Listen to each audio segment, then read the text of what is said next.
Praise the Lord. Praise the Lord. Praise the Lord. Praise the Lord. Praise the Lord. Hallelujah. Hallelujah. Hallelujah. Hallelujah. Okay, हमारे बीच में अम्मा जी हैं, पापा हैं, sir हैं। इन्हें हालेलुया का मतलब नहीं पता है। मैं सिर्फ इन्हें बताना चाहती हूँ कि हालेलुया मतलब परमेश्वर की स्तुति हो। याह मतलब हालेलुया, याह मतलब खुदा, परमेश्वर। जब हम कहते हैं हालेलुया तो हम कहते हैं खुदावन की स्तुति हो, उसकी महिमा हो। और आज का जो दिन है वो शायद किसी भी विश्वासी के लिए सबसे बड़ा दिन है। I think it is bigger than Christmas. Yes, है ना? अगर ये सच में हमारे लिए क्रिसमस से बड़ा दिन है, क्योंकि आज के दिन आपका और मेरा उद्धारकर्ता जी उठा। Praise the Lord. आइए हम बड़े शुक्रगुजार हों उसके जी उठने के, उसका धन्यवाद करें, उसकी महिमा करें। तो हम जो पहला गीत गाएंगे वो नया है, लेकिन मैं चाहती हूँ कि हम सब इसको सुने और रिपीट करके गाएं।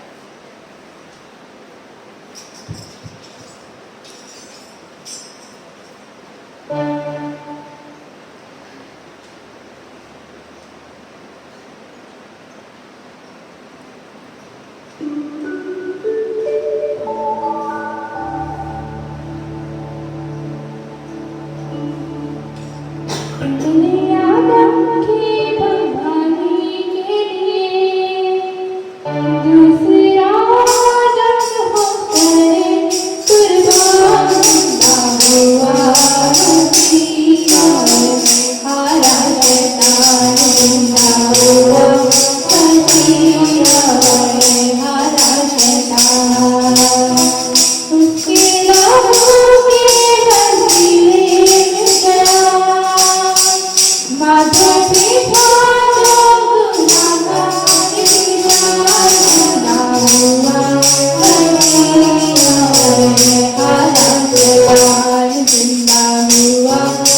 जय को पाया खुदावन प्रभु यीशु मसीह ने। आइए हम उसकी महिमा में गीत गाएंगे। और अगर आप सब आनंदित हो तो रेस्ट मत कीजिए, खड़े हो जाइए। हम सब खड़े हो जाएं, उसका धन्यवाद करें।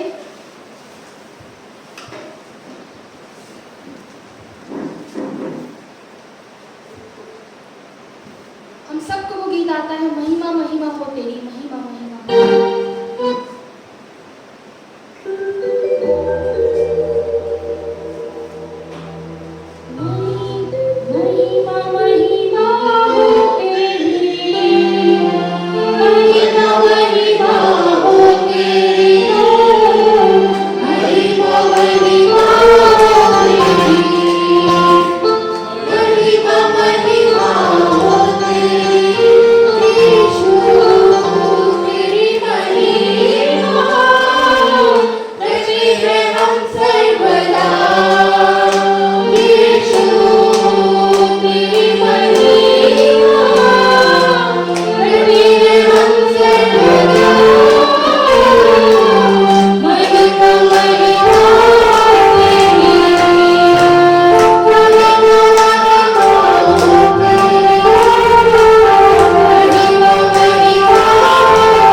खुदावन वहाँ तो इतने कम लोग हैं, इतने थोड़े लोग हैं।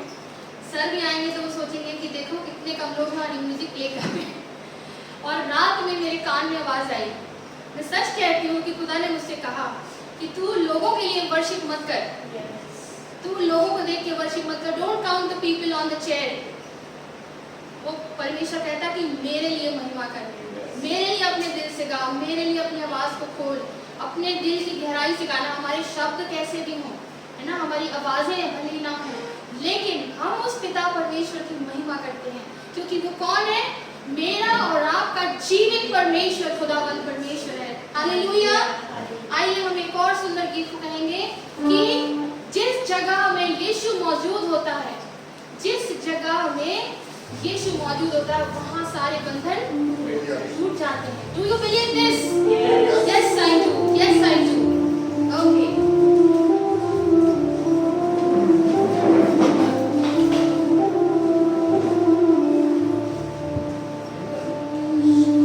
उसकी महिमा करो, बंधन टूट जाएंगे, मेरा यीशु मौजूद है यहाँ। उसकी महिमा करो, बंधन टूट जाएंगे, मेरा यीशु मौजूद है यहाँ। जितने बीमार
चुप रहें परंतु उसका धन्यवाद करें क्योंकि वो अभी आपने कहा कि वो यहाँ मौजूद है। जब वो मौजूद है तो आपकी ओर देख रहा है, आपकी ओर निहार रहा है, आपके विचारों को पढ़ रहा है। उसका धन्यवाद करें। अपने मुख की उसको अपने मुख की भेंट चढ़ाएं। उसे आपसे और कुछ नहीं चाहिए, वो सिर्फ आपके धन्यवाद की भेंट को आपसे उड़ाना चाहता है। उसे बहुत बहुत बहुत धन्यवाद करें।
लिए विशेष धन्यवाद करते हैं पिता। आपके लिए उन्होंने प्ले किया खुदावन परमेश्वर। तू किसी का कर्जदार नहीं मेरे खुदावन परमेश्वर। तेरे नाम से बहुत तेरी आशीष उसके जीवन में उंडेले जाए खुदावन परमेश्वर। उनका यहाँ तेरे लिए आना पिता परमेश्वर खाली ना हो खुदा, और परंतु तू उनके जीवन में अद्भुत से अद्भुत आशीषों को भर देना खुदावन परमेश्वर। हम सब यीशु तेरे नाम से इस प्रार्थना को मांगते हैं। आज के गीतों का गाया जाना खुदा तेरी वेदी पर से ग्रहण हो खुदावन परमेश्वर। हम धन्यवाद करते हैं जितने यहाँ उपस्थित है परमेश्वर जी, हर एक को तू अपने लहू में लपेट ले खुदावन परमेश्वर, ताकि जब वचन का बोया जाना हो खुदा तो हम सब सरेंडर करके तेरे सामने बैठे खुदा। धन्यवाद के साथ इस दुआ को हमारे उद्धारकर्ता प्रभु यीशु मसीह के नाम से मांग लेते हैं। सुने और कबूल करें। आमीन।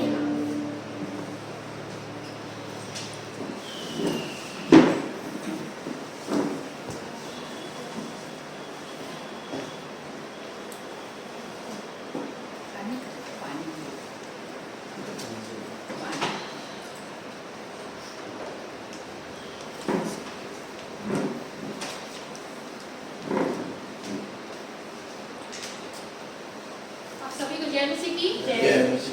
आप सब खुश हैं? आनंदित हैं? परमेश्वर का धन्यवाद करें, है ना?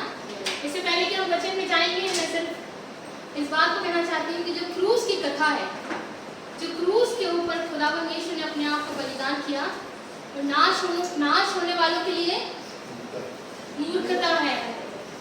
जो क्रूस की कथा है वो नाश होने वालों के लिए मूर्खता है, लेकिन आप और मैं नाश होने वाले लोगों में से नहीं है। खुदावन परमेश्वर ने हमें चुना है, राइट?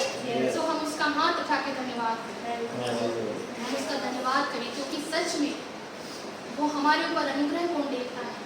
उसने आपके और मेरे आत्मिक कानों को खोला है कि हम उस खुदावन के वचन को सुन पाए। ऐसे बहुत हैं जिनको परमेश्वर का वचन नहीं मिलता। हम इस बात के लिए शुक्रगुजारी करें कि खुदा ने आपको और मुझे उस ग्रेस के नीचे रखा है कि हम उस वचन को, उस परमेश्वर के जीवित वचन को सुन पाते हैं। Praise the Lord.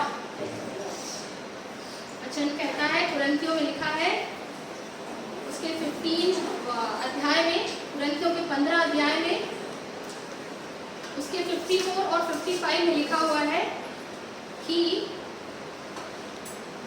जय ने मृत्यु को निगल लिया। क्या लिखा है? जय ने मृत्यु को निगल लिया। हे मृत्यु तेरी जय कहाँ रही, और हे मृत्यु तेरा डंक कहाँ रहा। है ना? इतनी बड़ी बात लिखी है। ये हम सब के लिए एक बहुत बड़ी, आपके लिए और मेरे लिए बहुत बड़ा आधार है, एक बेस है।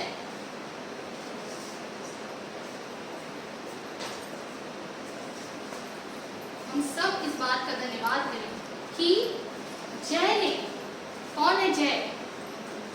जय कौन है? खुदावन यीशु मसीह। और जय ने मृत्यु के ऊपर विजय पाई है। आज का दिन, मैं क्यों कह रही थी कि हमारा ये जो आज का दिन है ये क्रिसमस से भी बड़ा दिन है, क्योंकि आज के दिन जो हुआ है वो यीशु के जन्म के समय भी नहीं हुआ था, लेकिन जब यीशु ने अपने आप को बलिदान कर दिया, जब अपने आप को घायल होने दिया, जब उसने हम सब के पापों को उठा लिया और उस मृत्यु के ऊपर उस खुदावन ने जय को पाया, विजय को पाया। Praise the Lord, we worship the Lord Jesus. हम सब धन्यवाद करते हैं क्योंकि हम सब उस मृत्यु के भागीदार थे, और जितने उस जीवित खुदा को नहीं जानते हैं वो हैं, लेकिन आप और मैं, हम सब के लिए उस खुदावन यीशु ने उस मृत्यु को निगल लिया है, उसके ऊपर उस परमेश्वर ने विजय को पाया है। मैं चाहती हूँ सब आगे बैठ जाएं। मुझे बहुत अच्छा लगेगा जब आप लोग आगे बैठे रहेंगे। फैन के नीचे। तो आइए आज के हम जो वचन है उसमें जाने से पहले मैं सिर्फ आपसे एक सवाल करना चाहती हूँ। आज कौन सा दिन? आज क्या है? कहिए जोर से। I am so happy to hear this कि आज पुनरुत्थान दिवस है। हम नहीं बोलेंगे कि आज ईस्टर है, हम नहीं बोलेंगे कि आज ईस्टर, हम कहेंगे आज पुनरुत्थान दिवस है, क्योंकि वचन यही कहता है कि पुनरुत्थान और जीवन नहीं। ईस्टर क्यों नहीं कहेंगे, मैं आपको हो सकता है अगर आने वाले समय में मैं आपको ज़रूर बताना चाहूँगी, लेकिन हमारा जो आज हम इकट्ठे हुए हैं वो हम इस बात को सेलिब्रेट करने के लिए हुए कि आपका और मेरा उद्धारकर्ता जी उठा है। पुनरुत्थान दिवस है आज का जो दिन है, कहिए कि आज का दिन पुनरुत्थान दिवस है, क्योंकि आपका और मेरा मसीहा जी उठा है। मैं तो बहुत ही खुश हूँ, मैं सच में बहुत आनंदित हूँ, क्योंकि जब तक मुझे नहीं समझ में आता था ना, तो मैं आती थी और बैठ जाती थी और घर चले जाते थे। बस यही मालूम था कि ईस्टर है, सेलिब्रेशन है, क्रिसमस है, सेलिब्रेशन है। लेकिन जब उस खुदावंद यीशु ने अपने आप को मेरे ऊपर रिवील करना शुरू किया, तो मेरे पास ना धन्यवाद के शब्दों के अलावा और कुछ भी नहीं मिला। उस खुदा की कोई और तारीफ नहीं कर सकते। आपके और मेरे पास और कोई शब्द नहीं है कि हम उस यीशु की जय जयकार करें, उसकी तारीफ करें, उसकी प्रशंसा करें। आइए हम वचन में चलते हैं और आप सब मेरे साथ निकाल लेंगे यूहन्ना रचित सुसमाचार उसका 11वां अध्याय।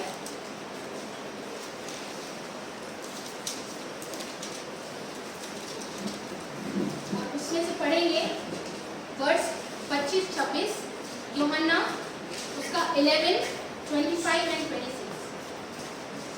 यीशु ने उससे कहा, पुनरुत्थान और जीवन मैं ही हूँ।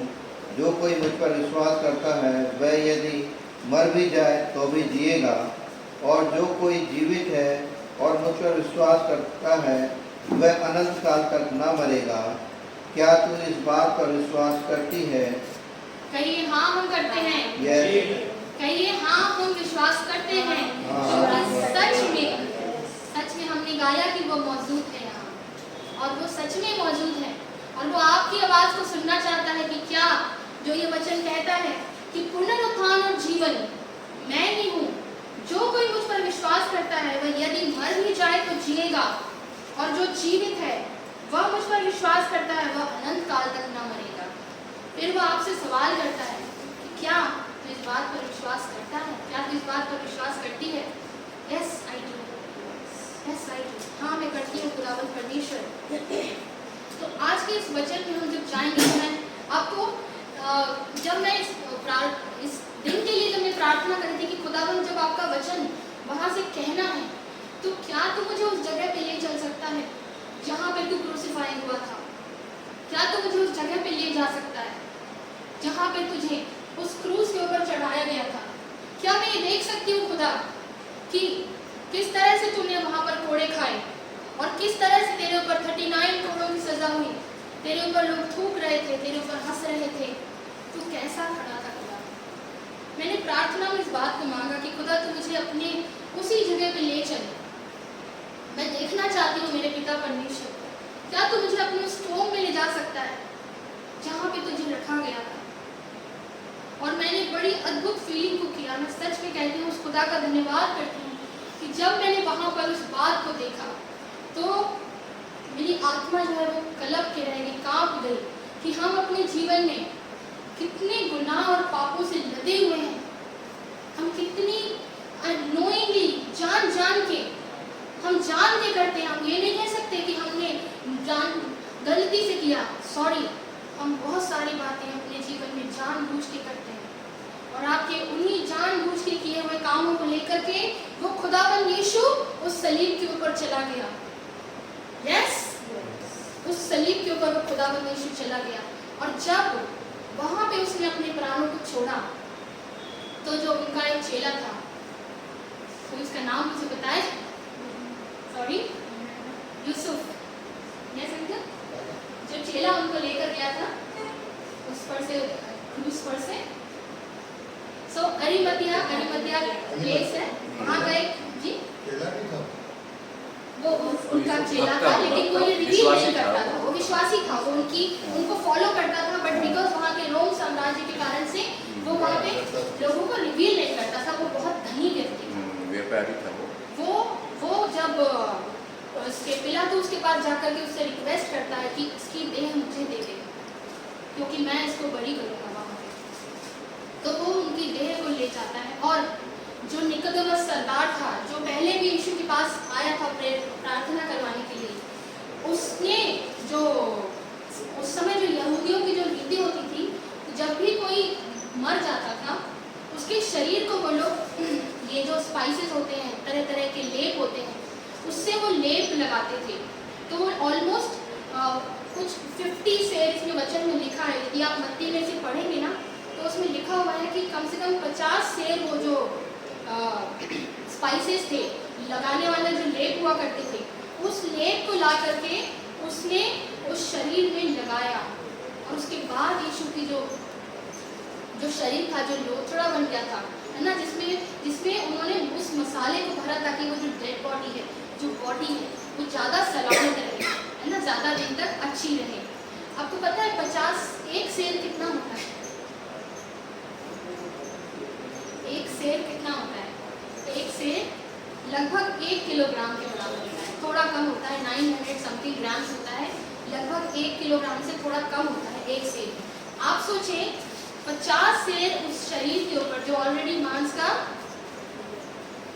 लोथड़ा है, आपके और मेरे कारण से घायल किया हुआ शरीर है, उसमें 50 सेर स्पाइसेस लगा के उसको उस कब्र में, जो ताज़ा कब्र थी जिसके ऊपर कभी किसी को रखा नहीं गया था, वहाँ पे परमेश्वर को, हमारे खुदा को वहाँ रखा गया। उसके बाद क्योंकि ये जो रोमी साम्राज्य के लोग थे और जो वहाँ के जो यहूदी लोग थे, वो यीशु से बहुत घबराते थे। जब वो जिंदा थे तब भी घबराते थे, और जब वो नहीं रहा तो तब भी डर रहे थे। तो ये जानते थे कि यीशु क्या कहता था? क्या कहता था यीशु जब वो जीवित था? वो कहता था मैं तीसरे दिन जी उठूंगा, राइट, मैं तीसरे दिन जी उठूंगा। उसके चेले इस बात को भूल गए। यीशु को फॉलो करने वाले ये भूल गए थे कि वो जी उठने वाला है, लेकिन उन यहूदियों को याद था, उन फरीसियों को, उन सदूकी लोगों को याद था कि यीशु जो है वो ये कहता था कि मैं तीसरे दिन जी उठूंगा। अब वो जो थे वो ये जान गए थे कि अगर ऐसा कुछ हो गया तो जो पहले का धोखा है, जो पहले का जो धोखा था, उनके हिसाब से जो उसने इतने चंगाई के काम किए थे यीशु ने, तो वो ये सोचता था कि यदि जो पहले वाला जो धोखा है, अगर ये वापस ऐसा कुछ हुआ तो अब जो आएगा वो इससे भी बड़ा धोखा होगा, क्योंकि वो नहीं चाहते थे कि यीशु उनके बीच में हो। वो वचन में लिखा है ना कि देखते हुए भी ना देखें और सुनते हुए भी ना सुने, तो वही था। और वो ये चाहते थे कि इस कब्र को बड़े पत्थर से ढाका जाए, बंद किया जाए, उस कब्र को एक बड़े पत्थर से ढाक दिया जाए। और उन्होंने जाकर के उस पिलातुस से रिक्वेस्ट किया कि आप अपने सोल्जर्स को वहाँ तैनात करिए, क्योंकि इसने जो भरमाने वाला था, वचन में लिखा है कि जो भरमाने वाला था वो यूँ कहता था कि तीसरे दिन फिर से जी उठूंगा। तो उन्होंने जाकर रिक्वेस्ट किया कि इसके सामने आप सोल्जर्स को खड़ा कीजिए। आपको मैं बताना चाहती हूँ कि जो रोमी साम्राज्य था उसके जो सोल्जर्स थे, they used to be very strict, और उनको वहाँ पर मुस्तैदी के साथ खड़ा किया गया। एक बड़ी जो ट्रूप था, एक बड़ा ग्रुप था, वो वहाँ पर खड़ा किया गया उस कब्र के सामने। वो 3 दिन तक के लिए खड़े किए गए थे पहरे के लिए। और जानते हैं इस बात को कि उन्हें ये अलाउड नहीं था कि वो वहाँ से हिल जाएं या सो जाएं, क्योंकि उनके लिए सज़ा थी। रोमी साम्राज्य में, रोमी आर्मी में ये था कि यदि कोई सोल्जर अपने वर्क प्लेस पर यदि मुस्तैदी के साथ काम करता और नहीं पाया जाता था तो उसको मृत्यु दंड की सज़ा थी। आप सोचिए, जो सोल्जर वहाँ खड़े किए गए थे उनके अंदर में ये डर था कि यदि हम यहाँ सो गए तो हमें मृत्यु दंड मिलेगा। आप सोच सकते हैं वो सोए होंगे? नहीं, क्योंकि लोग कहते हैं ना कि यीशु की बॉडी को लोगों ने चुरा लिया, उनके चेलों ने ले लिया। बट मैं आपको यही बताना चाहता हूँ, ये बता क्यों रही हूँ, क्योंकि वाकई में जब यीशु की बॉडी पूरी छलनी थी, उसमें 50 सेर का उन्होंने मसाला लगाया हुआ था, और जब उसको अंदर रखा, उसके बाहर जो पत्थर लगाया था वो ऑलमोस्ट 2 टन का था। 1 से 2 टन के बीच का पत्थर था, और 1 टन लगभग 1000 किलोग्राम का होता है। मैं इसको जब पढ़ रही थी तो मैं सोची थी परमेश्वर कितना होता होगा 1 ton, and then I explored, तो मैंने देखा कि लगभग 1000 किलोग्राम का, तो 2000 किलोग्राम का मोटा पत्थर वहाँ उस टोम्ब के ऊपर लगाया हुआ है। आप सोच सकते हो कि यीशु उसको अपने से खोल सकते हैं? नहीं, है ना? वो तो कहीं और थे उस समय। हाँ, लोग बाहर सोच रहे थे कि ऐसा भी हो सकता है कि वो खोल लेगा, डर रहे थे ना कि या तो उसके चेले इस बॉडी को चुरा के ले जाएंगे या यीशु ही इसे अंदर से खोल सकता है, वो जो भी सोच रहे हैं। लेकिन आप और मैं जानते हैं कि वो फ्राइडे के दिन क्रूसीफाई हुआ, उस दिन दफनाया गया, और सैटरडे को यीशु कहाँ था? सैटरडे को यीशु कहाँ था? वो तो उस समय हम लोगों को बचा रहा था जो नूह के समय में नष्ट हो गए थे।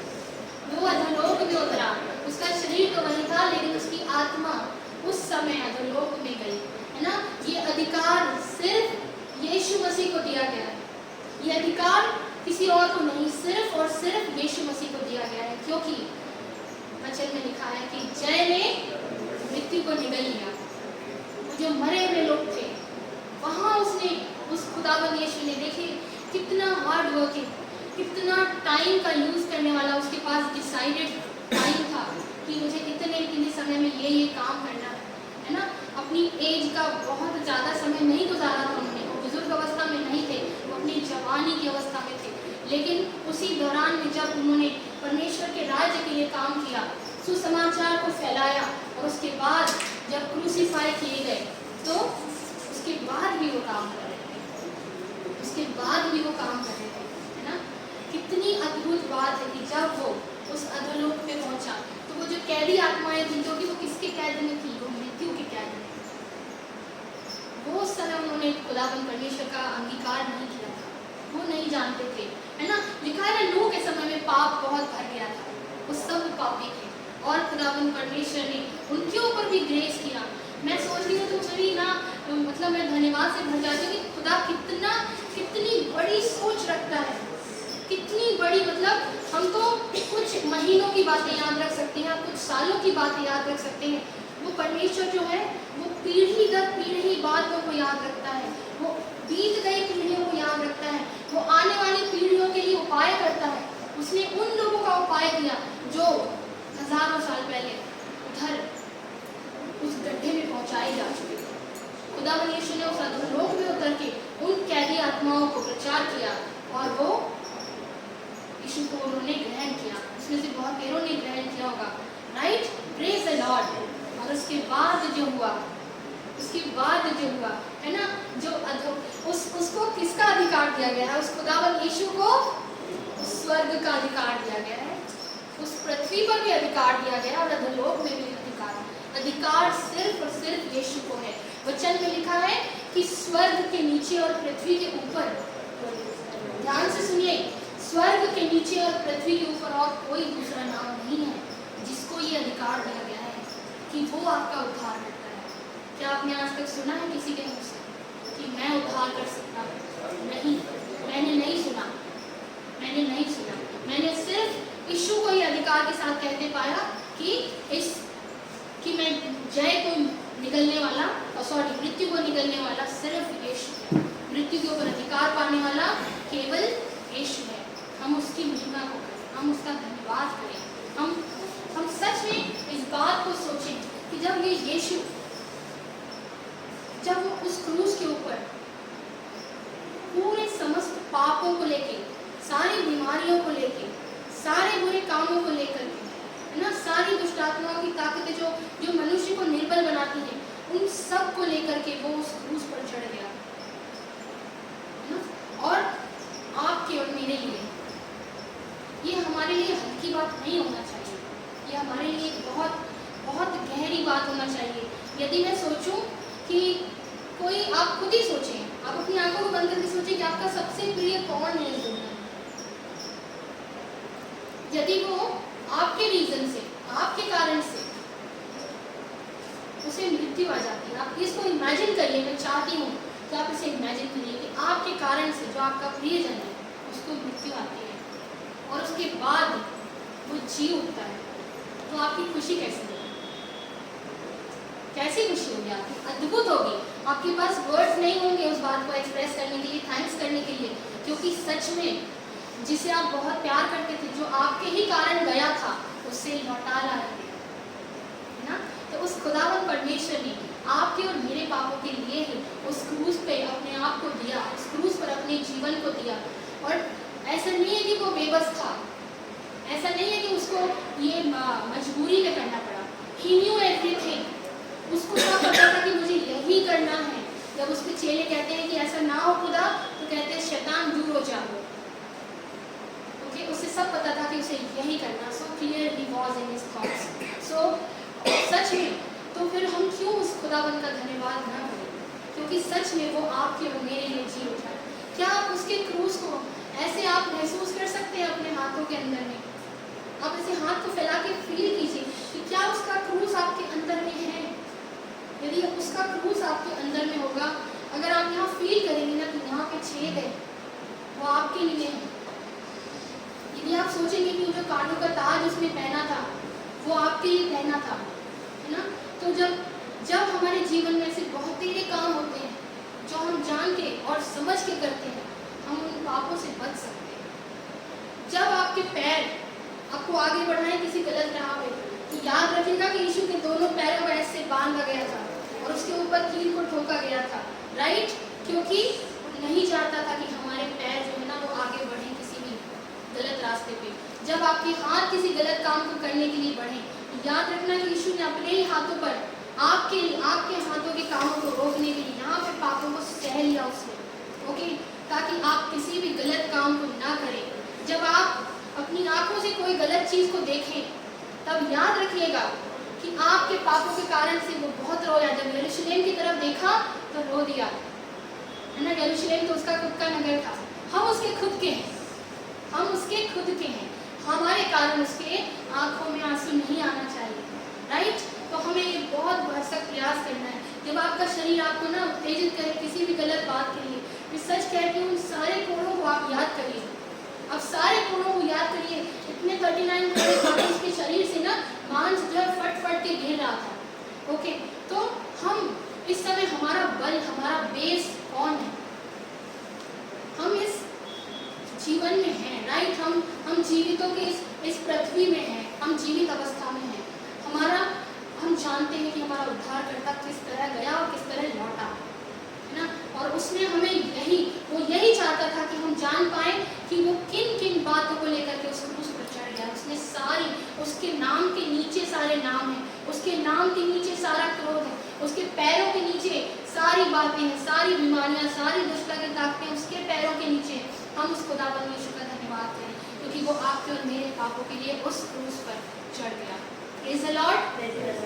हम धन्यवाद करें उस खुदावंद परमेश्वर का। अब अपने हाथों को ना फैला ले, जब आपको लगे कि हे खुदा मैं टेम्प्ट हो रहा हूँ, मैं किसी बात से, मुझे हो सकता है कि मैं गलत रास्ते में जा सकता हूँ या मैं समय भी बर्बाद कर सकता हूँ। खुदा, ये समय तो तेरा है लेकिन मैं तो ये बर्बाद कर रहा हूँ।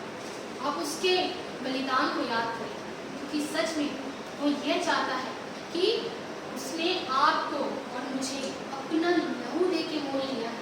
उसने कोई पैसे या धन दौलत से मोल नहीं लिया है ना, उसने आपको और मुझे उस लहू के द्वारा से मोल लिया है, खरीदा है उसने हमें। हम खरीदे गए हैं। किससे खरीदा उसने हमें? किससे खरीद लिया है? अपने लहू से खरीदा, पर किससे खरीदा है? सोचिए, गुनाहों से खरीदा, गुनाहों से दूर किया है। हम किसके गुलाम थे? हम मृत्यु के गुलाम थे, हम शैतान के गुलाम थे। उसने उस शैतान के ऊपर जय को पाया है, उसने उस मृत्यु के ऊपर जय को पाया है। उसने हमें एक अनंत आशा दी है कि जैसे वो जी उठा वैसे आप और मैं भी जी उठेंगे। लेकिन कब? जब हमारा खुदा हमारे यहाँ जी उठेगा, हमारे दिल के अंदर जी उठेगा। वो तो जी उठा। क्या आप उससे प्यार करते हो? आप यीशु से प्यार करते हो? कहिए यस। आप यीशु से प्यार करते हो? यस। वो तो आपसे बहुत प्यार करता है। तो आप मुझे बताओ कि आपको अगर कोई कहे कि आपका जो बड़ा प्रिय जन है उसको बैठ के उसे सुनिया चुभोते रहो, आप करोगे? नहीं करोगे। तो हमारे जीवन में जो छोटे छोटे काम हम करते जाते हैं ना, सोच सोच के वो हम उसे सुई चुभते हैं, हम उसको ऐसे सुई लगाते रहते हैं, पिन लगाते रहते हैं और सोचते हैं ठीक नहीं है, क्योंकि उसने अपने पूरे एक एक कतरा, एक बूंद भी लहू उसके शरीर में नहीं बचा था। उसने अपना एक एक बूंद लहू हमारे पापों के लिए बहाया है। We have no rights. हम सच में कहते हैं अब हम उसके हैं, हमको उसने खरीदा है ना, तो अब हम उसके हो गए। जो खरीदी हुई वस्तु होती है उसका अपने ऊपर अधिकार नहीं होता है। जो खरीदने वाला होता है उसका अधिकार होता है कि वो चाहे जैसे उसको चलाए, जैसे चाहे उसका उपयोग करे। लेकिन हमारा मन इतना हठीला हो जाता है कि हम इस बात को जानते हैं कि उसने हमें खरीदा है, फिर भी हम वो काम करते हैं जो उसे पसंद नहीं है। तो क्या आज इस पुनरुत्थान दिवस पर आप ये जानते हो कि आप उससे प्रॉमिस करो, आप उसके सामने इस बात को कहो कि खुदावन यीशु, मैं तुझे ना सुई चुभाना बंद करना चाहता हूँ। तो मेरे जीवन से वो छोटी छोटी लोमड़ियों को दूर कर दे। मेरे जीवन से बहुत पाप होते हैं खुदा, मेरे जीवन से बहुत गलतियाँ होती हैं। मैं जब सुबह उठता हूँ, मैं जब सुबह उठती हूँ तो मैं तेरा चेहरा तो नहीं देखती, लेकिन मैं बहुत ऐसे काम करने के लिए अपने पैरों को आगे बढ़ा देता हूँ या बढ़ा देती हूँ जहाँ मेरे कारण से तुझे चोट लगती है। तो हम आज इस पुनरुत्थान दिवस में, वो इसीलिए नहीं जी उठा था कि हम उसे जान जाएं, उसके बाद भी उसका इनकार करें, है ना। तो हम आज इस पुनरुत्थान दिवस के दिन हम इस बात के लिए प्रार्थना करेंगे कि खुदा, जब तू जी उठा है ना, तो तू आज यहाँ जितने सुनने वाले हैं सबके दिल में बड़ी बहुतायत के साथ जी उठ। तेरा जन्म जो है ना, वो हमारे दिल के अंदर में बड़े कंट्रोल के साथ हो। आइए हम सब अपनी आंखों को बंद करेंगे, हम उस खुदावंद परमेश्वर का धन्यवाद करेंगे। धन्यवाद करते हैं सामर्थ्य खुदावंद परमेश्वर, यानी प्रभु यीशु मसीह। हम अपने मुंह से अंगीकार करते हैं खुदा कि तू मेरे ही पापों के लिए खुदावंद उस क्रूस पर टांगा गया, तू मेरे ही पापों के लिए खुदावंद उस क्रूस पर गाड़ा गया, ठोका गया। तुझे मेरे ही पापों के कारण से खुदा इतने कोड़े खाने पड़े पिता परमेश्वर कि तेरा पूरा शरीर छलनी हो गया खुदा, और तू मेरे ही कारण से पिता उस कब्र में उतरा, और तू मेरे ही लिए खुदावंद उस कब्र से निकल के जी उठा। मैं तेरा धन्यवाद करती हूँ खुदा। हम अंगीकार करते हैं कि तू हमारा उद्धार करता है। यीशु, तू हमारा उद्धार करता है। आप कहें यीशु, तू हमारा उद्धार करता है। आप सब कहें यीशु, हम तेरे लहू से खरीदे हुए हैं। यीशु, तूने हम सब को मोल लिया है। हम तेरा धन्यवाद करते हैं। हम सब तेरी स्तुति और प्रशंसा करते हैं। धन्यवाद पिता परमेश्वर, तेरे जी उठने के लिए खुदा हम तेरा धन्यवाद करते हैं। तेरे उन सारे कोणों के लिए हम तेरा धन्यवाद करते हैं। हर एक बात में तेरी शुक्रगुजारी करते हैं, क्योंकि सच में खुदा हम ये विश्वास रखते हैं कि जय ने मृत्यु के ऊपर विजय को पा लिया है खुदा। और जैसे पिता तू जी उठा खुदा, जब तेरा राज्य आएगा खुदा, तेरी आवाज सुन के हम सब जी उठेंगे खुदा, और उस स्वर्ग के भागीदार हो जाएंगे खुदा, जिसके लिए तूने इतना बड़ा उपाय किया मेरे खुदा। हम सब बड़ी दीनता के साथ तेरा धन्यवाद करते हैं। धन्यवाद के साथ इस प्रार्थना को अपने उद्धारकर्ता यीशु के नाम से मांगते हैं। सुनिए और करें।